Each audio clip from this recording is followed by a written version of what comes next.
So I actually wrote down 4.5 minutes worth because Alan's coming after me, and it could be a long night. So in preparing for tonight, I asked myself a series of questions, many of which several of you may have asked.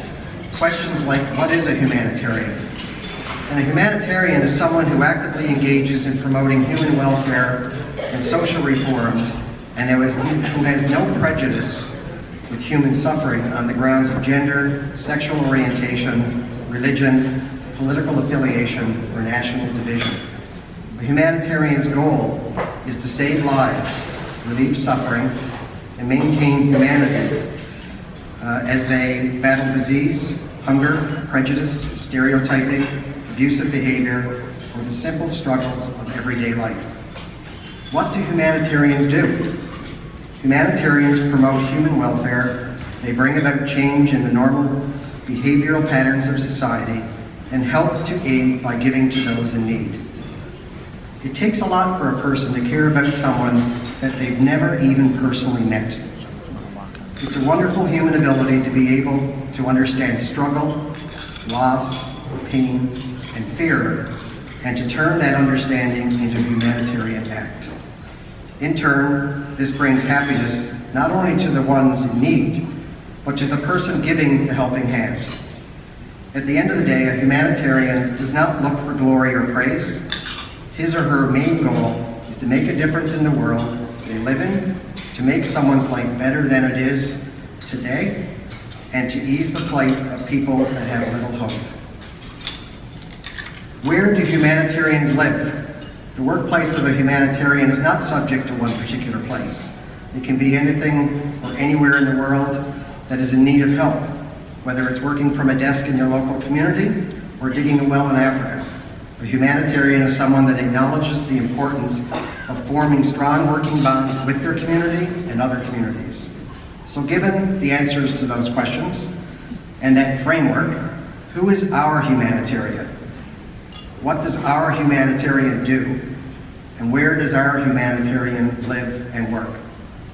Well, let me tell you. I was asked a little while ago if I was surprised to learn of the identity of who is being honored as this year's Canadian Red Cross Humanitarian of the Year. And to be frank with you, I was actually more surprised to learn that he hadn't already won it 2 or 3 times over, in fact.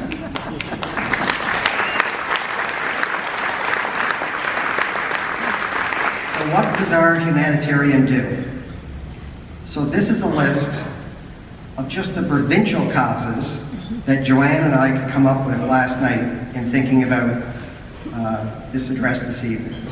Daffodil Place, Team Broken Earth, Children's Wish Foundation, the Janeway Foundation, Memorial University, The Rooms, Smiling Land Foundation, Canadian Cancer Society, Ronald McDonald House, Kids Eat Smart Foundation, Stella Circle, Canadian Mental Health Association, Iris Kirby House, Dr. H. Bliss Cancer Care Foundation, Shorefast Foundation, Plan Canada, Fire Aid for Fort Mac, Happy City St. John's, Boys and Girls Club of Canada, Dr. Jack Hand Legacy Foundation, The Gathering Place, Big Brothers, Big Sisters, Bandy Elementary, Manuel's River Natural Heritage Society, Gold Medal Plates, and the Newfoundland branch of the Canadian Red Cross.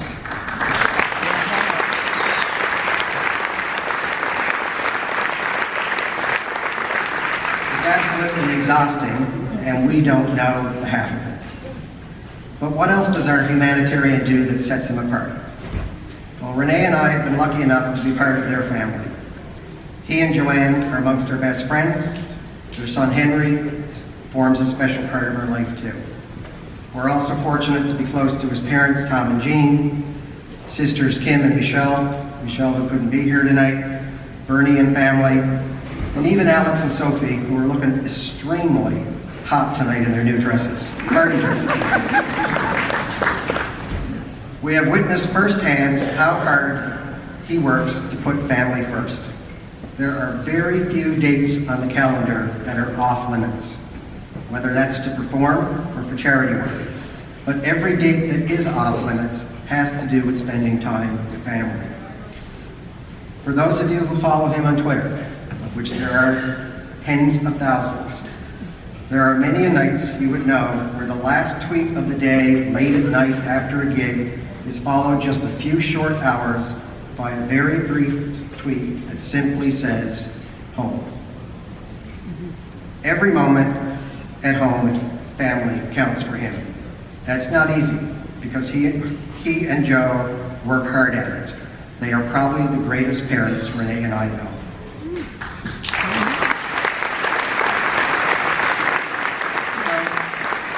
People ask me, what's it like to work within the boardroom or in businesses or in volunteer activities? And let's face it, in the case of this person, the boardroom is the tour bus, where he spends long hours with his fellow directors who are seated over here. But his factory is the stage. We're together with Kendall, Corey, and Chris, and Shahab, and Todd, along with behind the scenes Andy and Tim and the Sonic Entertainment gang, and with Sean, Daryl, and Bob and Marie in the past. Let's face it, he manufactures magic. Our Humanitarian has a couple of personal models that are pretty simple and can be applied successfully to either the boardroom, a volunteer campaign cabinet, or on his tour bus. And they are simply, do whatever it takes and be ready. So despite his successes, no job or cause is too big or too small. No task is beneath him. In fact, in the morning, you might find him out changing the tire on the trailer behind the tour bus. And lo and behold, at 7 p.m., he's singing the national anthem at a Habs Leafs game. And if I scammed a VIP pass to get into the rink, well, that's all the better. So who is our Humanitarian? He is one of the most humble, down-to-earth people you might ever meet. An ambassador of goodwill for the people of this province. Success has never gone to his head, and he always remembers and cherishes where he came from. He is a master at keeping it all real. Look, this is a guy who's been nominated for 15 Juno Awards, several Geminis in TV, Genie Film Awards, and literary awards that are countless. And he's never won a single one.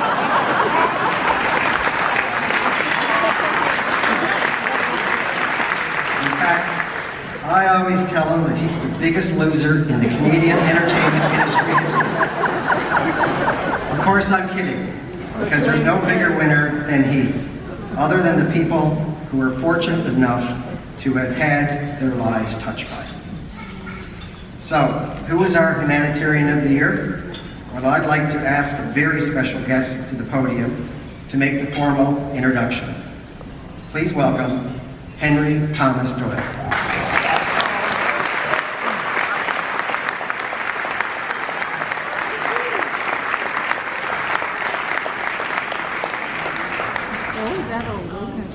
Oh my God.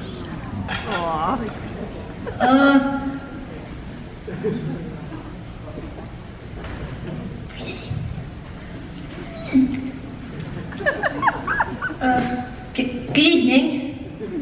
I think you know my name. Here's something I heard about my dad. And you also know his name. You know his name. I think he has a lot of fans. He's 46 years old. He's a small star. And he's popular in a lot of ways. He's in movies, bands, and concerts. But I think he worked at a museum at a young age. My dad is a good citizen, fair, and hardworking. My dad is a good citizen because he helps to raise money and there's other stars in his songs.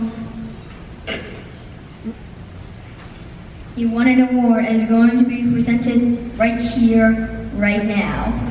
My dad's fair because he never cheated in a long time at any game, and he's still a good player. Not going the way I expected.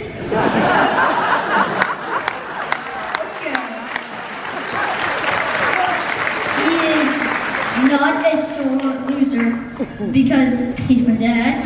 He's a great player. It's not funny. My dad is hardworking because he's still in movies and he's still a little star, but a lot of people like him. And I think all of you like my dad. I know. My dad goes on tour all around the world to sing for the people anywhere and everywhere. I love my dad because he loves me more. He's the perfect dad, and he married the perfect mom. It's a wrap. All the ladies and gentlemen, please direct your attention to the screens for a video about my dad. Thank you.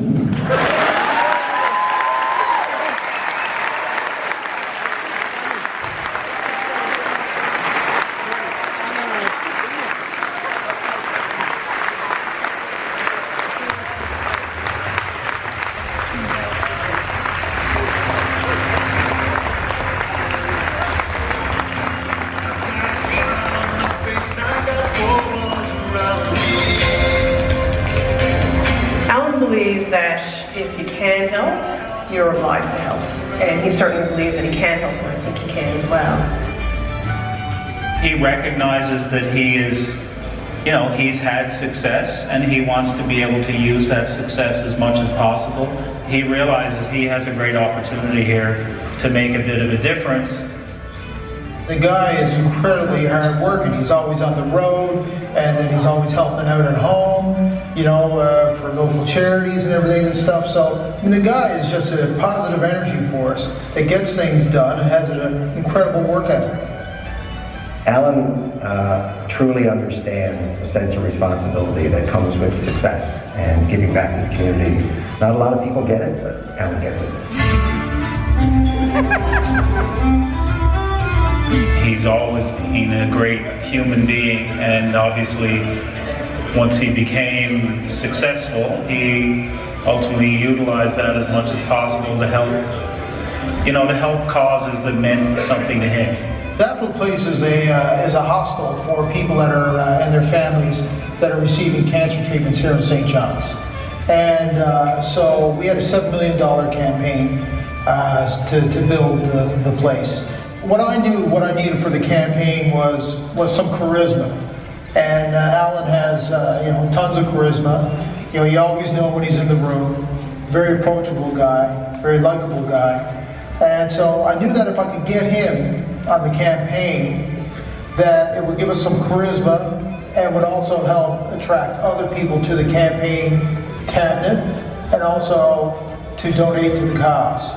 Alan, like the Red Cross, literally is a first responder. He's the guy that when there's someone in need, has something organized to raise money or to help, like in a nanosecond. So I think the Team Broken Earth relationship was natural with Alan. So when the earthquake hit in 2010, he was, how can I help? And partnered with the great folks like Andrew Fury and Jeremy Pridham and other healthcare professionals to help people in Haiti in time of need. No different from when the fires hit Fort McMurray and endless, charities that we don't even know about. The Fort Mac fundraiser came about pretty quickly when we all saw the news that night about what was happening. And he had recently been, and of course had been many, many times, and always spoke about Fort Mac as a place that had a significance to Newfoundland. And when we were all watching the news that night, we could see how terrible it was. He's immediately was like, okay, well, I have to do something. Something has to happen, and something has to happen from this place. And maybe if we start something, it will start happening in other places. So he took that from that thought on that night to the actual events that happened, I think it was 10 days later. And he dropped pretty much everything else that was going on and lined it up. And I think other people saw that happening, saw an opportunity to do that in other places across the country as well. And when I'm thinking of St. John's, I'll bring her closer with this song. I don't know where I'm going, but I know where I belong. If I could describe Alan in one word, it would be inspiring. He is extremely enthusiastic, which people sort of find contagious. Positive energy. He's a can-do guy, and he embraces everyone around him. It doesn't matter what the venue or what the cause, big or small, significant or insignificant. Alan has this unique ability to lead. He's incredibly charismatic. It doesn't matter what the audience, whether it's corporate or the artistic community, he always has you in the palm of his hands. He's a doer. I would say that he's kind, because he really, really is. I'm gonna get a moment. He really is. He's kind to his friends and his family, and he's a kind person.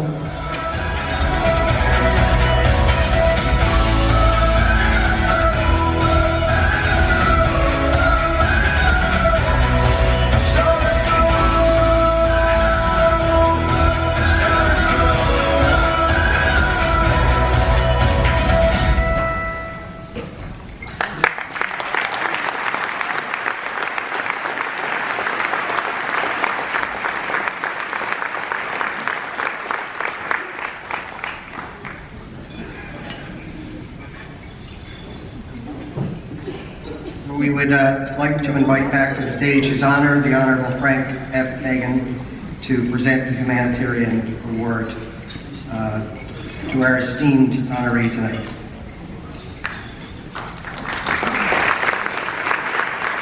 Ladies and gentlemen, as Henry said, for the cool dad, Mr. Alan Thomas Doyle.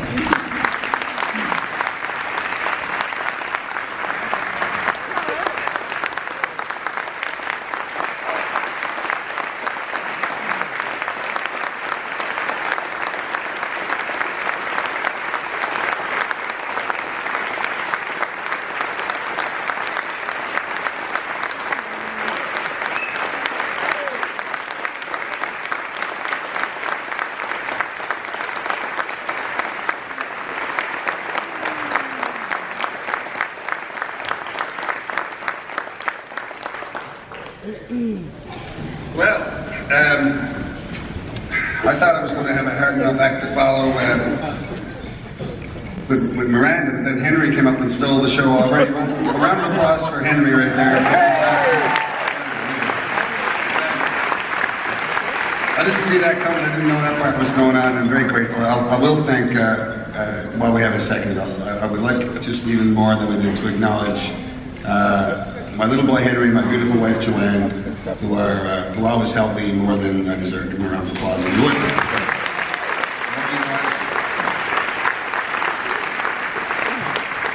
I certainly couldn't get it done without you. Now, while I'm at it, I'll say a very special thanks to Brandon and Renee for being not only the presenters here, but being such good friends, and for putting together much of the stuff you see here tonight. As we certainly wouldn't be here without them. Thank you guys very much as well. All this is before I get started, by the way. I would like to say, I know that I don't want to miss the opportunity to say a very special thanks to their honors and the Premier for coming tonight. It means a lot that you both will be here. Please give them a round of applause.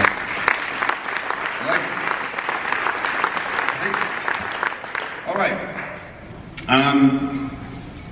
First thing I'd like to say is that I kind of had much of what I was prepared to say here tonight, based on the fact that Miranda would be a little bit more of a lightweight. I didn't see that coming at all. By the age of 13, I did such and such, and the age of 14, I did the other thing. And as I was going through the early stuff of your accomplishments so far, girl, I was going like, well, at least she doesn't play an instrument or sing. Jeez. I was chatting with my brother Bernie there in between. It's like saying, how old are you, Miranda? Are you 22 or 23 or 21 or something like that? Anyway, girl, 23. If you'd seen me and my brother Bernie and Perry in the house we were living in when I was 23 up on Suez Street, we'd be more likely to be getting help from the Red Cross than we'd be.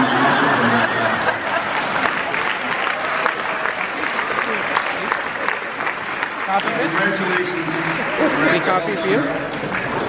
Any tea? Next time you go out before me, I'm going to ask you to keep it a little bit more mediocre than that. You don't survive in show business.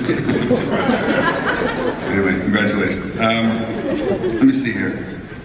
The first time I heard about this award, I got a note from an old friend, a dear friend, Kent Farrell, who's here tonight. Now, Kent has been a long supporter of whatever causes I've been doing. He's one of the first guys I call all the time. And himself and my good friend Peary, my good friend Sean, who are all sitting at the same table, I believe, just over there somewhere, with the Newfoundland Labrador Crate. I think they're all close by. Anyway, they're all in the same area there. And I think they were the people who were the first ones that got together and nominated me for this. And I'm so grateful to them because it feels really good to be here tonight. Now, if you wouldn't mind acknowledging those guys.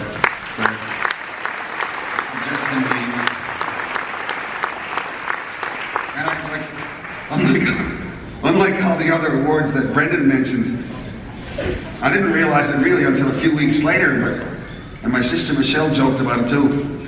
She said, "Alan, you're nominated for an award." I was like, "I know, and it's in the can." You're definitely getting it.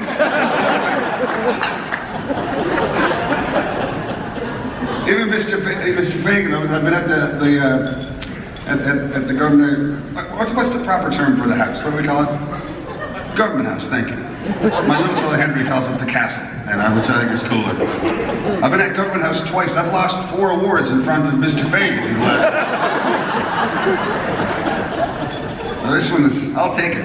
I'll tell you right now. I want to say special thanks to Derek and Susan Purchaser because they are housing at their table there. All the musicians that you see here tonight, the guys and gals from the beautiful Gypsies, as well as Andrew and Kat from Fortunate Ones. So I want to give them a round of applause. We're going to sing a few songs here later. And Andrew and Kat will come already. I mentioned Brendan as a special thanks for putting this all together because I know that he's done a lot of work and he's an incredibly busy fella. But along with him, if you don't mind, I'd like to give a big shout out to Anna and all the gang at the committees, the various committees at the Red Cross and the volunteers. I got to tell you, when I was doing the quick and dirty fundraiser we did for the Fort Mac fires here in downtown St. John's, I had a chance to tour the facility up at the Red Cross. It's worth the cash to go up and look at what they got at the Red Cross. It's incredible. I couldn't believe it. It's more than just the cots down there, which, if you're in a band for a living, that's good enough. We assume that was our rooms for the evening down there. But it's an incredible organization, and their state of readiness and willingness to help is truly incredible. And I'm proud to be a part of whatever they're doing on any given day. So I would love, if you don't mind, one more round of applause for all of them. They're certainly the real heroes here tonight. My family is here, and I want to say special thanks to them, of course, because my brother Bern, my sister Kim, my little sister Michelle couldn't be with us tonight. She's in Florida, and all of our extended family, of course, as well, and Alex and Sophie are here, and Henry, and I think, if you don't mind, I'm sure I speak for them when I say that most of the instincts we have about giving and being charitable people come from my mom and dad over here. And we grew up in Petty Harbor, and we didn't have a whole ton of stuff, but we didn't know that when I was a kid. And one of the things about my house, we're at the counter cooking a pot of soup, I knew that something had gone wrong in the community.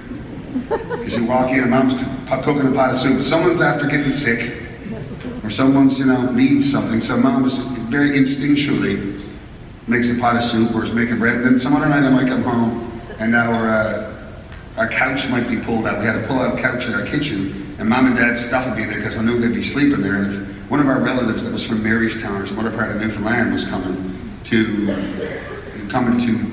in for treatment or something in St. John's, it was just a given that our house would be open to them, and mom and dad would give up their room, for them. And I think it's just a very unique opportunity for me here tonight to ask y'all to give a round of applause for 2 of the most special people in the room.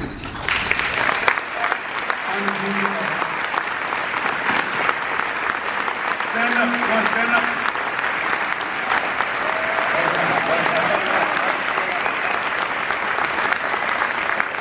Now, I should say, I did that primarily to get Mom to stand up. Dad would stand up eventually anyway. I can't believe we don't have a song from him yet, to tell you the truth. So I'm grateful to all my family for being here. I love you guys. Thank you so much for being a part of it. And it's nice to have you all here. It's excellent. It might get rowdy later with this many Doyles in one room. I apologize for that. I remember we did when Joanne, my wife, came to Paddy Harbour for the first time and met all the Doyles, you know. And a few years later, we got together, got married, and we had a party at our house. And we always had this Christmas Day party, and we'd always be back at the back of the house in the kitchen house we had on Gower Street. And I'll never forget, this is very early in our sort of relationship, but she had the foresight to put this sign on the door, and for people who wanted to come to the party later, and it just said, "Don't bother knocking, there are Doyles in here." I suppose we're kind of loud now as well. The last thing I think I would like to say in way of thanks is to, I mentioned earlier, my note says Team Doyle, and it takes a lot of people, to make me look this good. I'm just kidding. It's all tape and glue here. And, I've been playing with most of the people in the band for a few years, and some of the people in the band for almost 2 decades. Andy Robichaud is here, Johnny Affleck is here, my manager Louis can't be here, all the people at Sonic Entertainment that keep me going, keep me on the road. I definitely couldn't be doing any of this, including some of the charity stuff, without their help. So they work almost as hard, or sometimes way harder than me, at every project they do. So if you give them a round of applause and say thanks to them so much.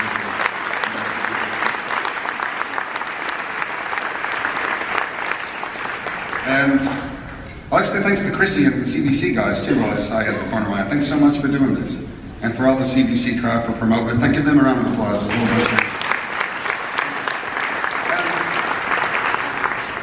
So that's my introduction.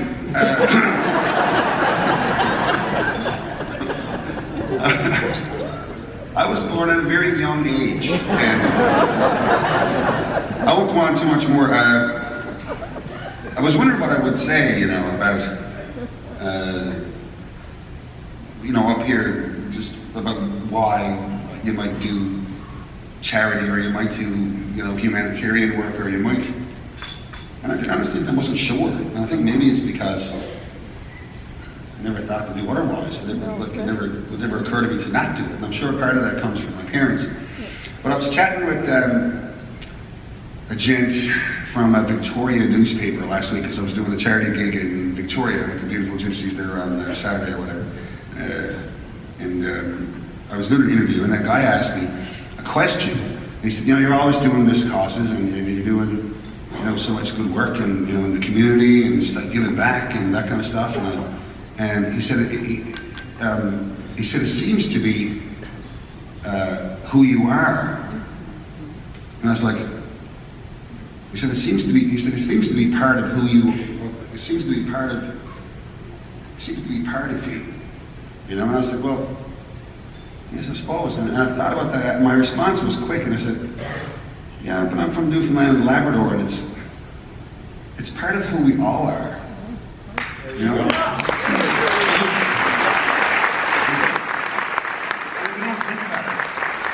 And that's unique.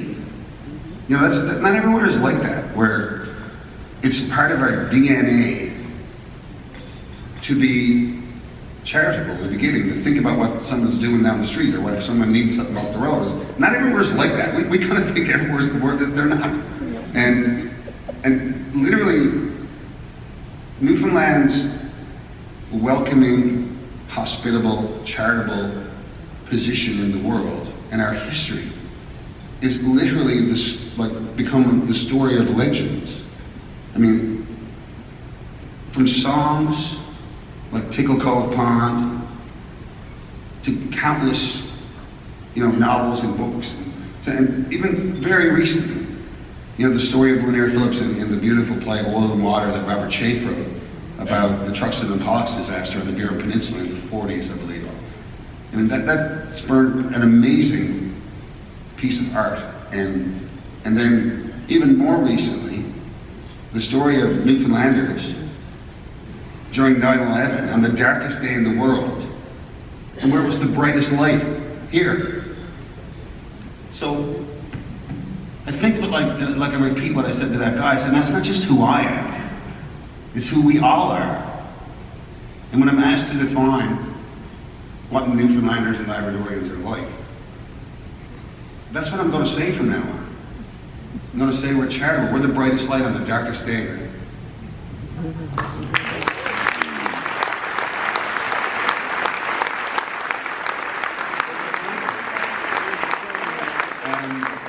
Finally, I'll just say I'm humbled and grateful for this whole thing. I think it's a great thing to take a moment and to recognize not just what I'm doing, but what Miranda's doing and what the Red Cross is doing and what. And I think, you know, it's a good night out for a great cause. And but tomorrow morning we'll pick up and get right back on with it. And lots more good stuff to come. Thank you all so much.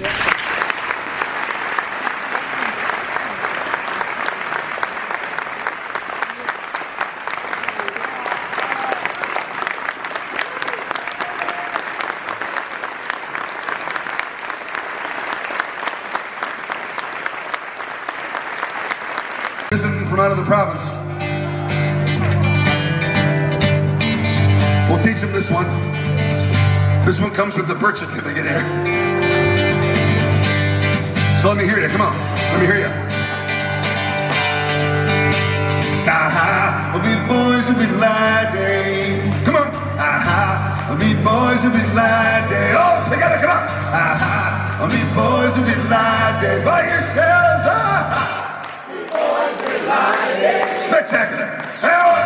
And the two have a dance for me. 1, 2, 3,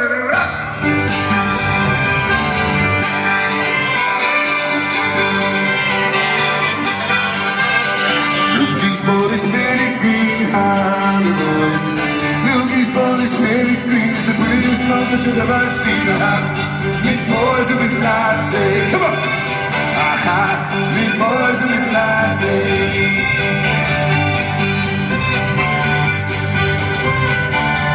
Lukey's got a fine for goodie, honey boys. Lukey's boys got a fine for goodie. Every sheep is chickly woody. I mean boys and with latte. Come on. I mean boys and with latte. Best on the floor. Best on the floor. I see the Lukey, the bands are down, honey boys. I see the Lukey, the bands are down. My body's down, she's on the ground.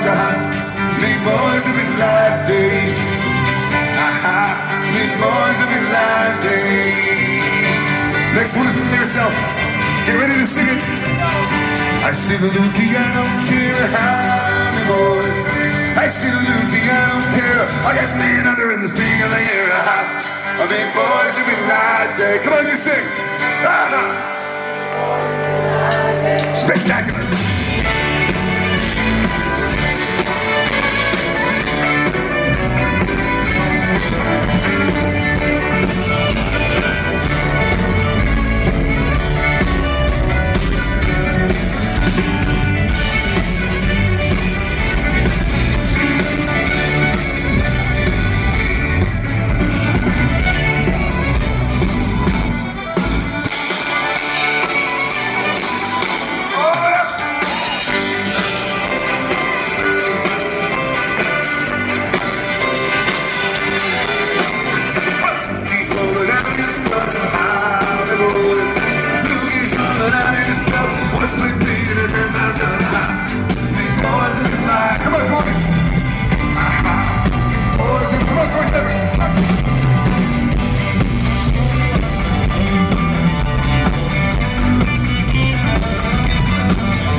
got hands up still. She was perfect cabanera. Me boys have been laughing. Me boys have been laughing. Thank you very much. Lukey's boat is painted green, me boys. Good old Lukey's boat is painted green. It's the prettiest boat that you've ever seen. Me boys have been laughing. Me boys have been laughing. Me boys have been laughing. One more now. Me boys have been laughing.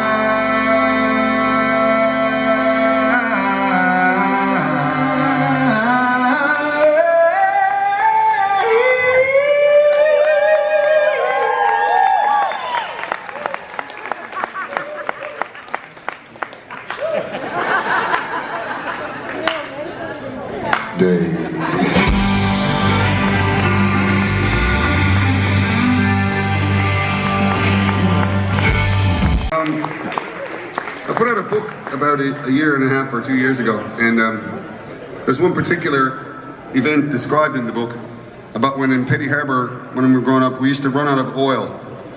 And I think for most people that would have been a source of a bad and depressing night. But of course at the Doyle house in Petty Harbour, that was the greatest night of the month.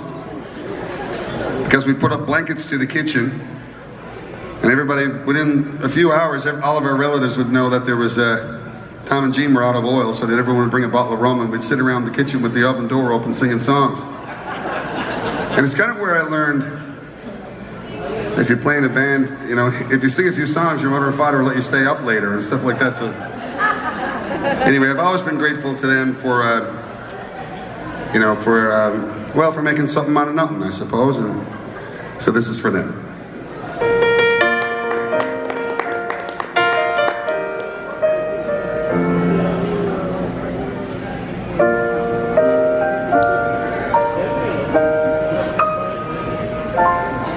It was just a simple thing. She could play and he could sing. And when he offered her a ring, she offered him a smile. And with nothing to their names but a melody to play, they sang the cold away, somehow all the while. They're making something out of nothing when the winter nights were long. But come what may, they found a way, somewhere in a song, somewhere in a song.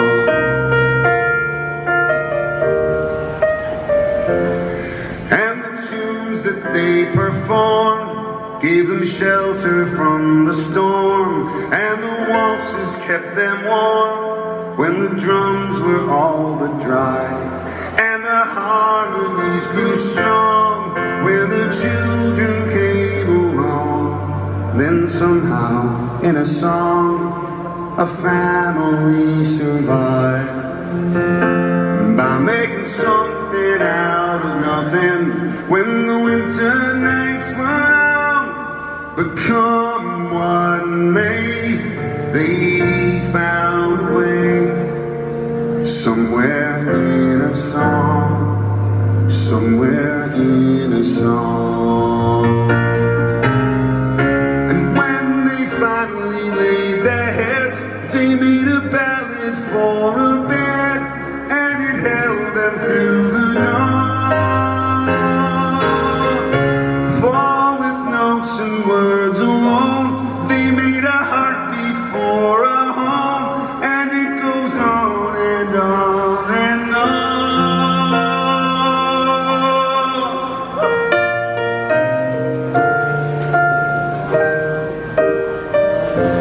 By making something out of nothing when the winter nights were out. But come what may, they found a way, somewhere in a song, somewhere in a song, somewhere in a song, somewhere in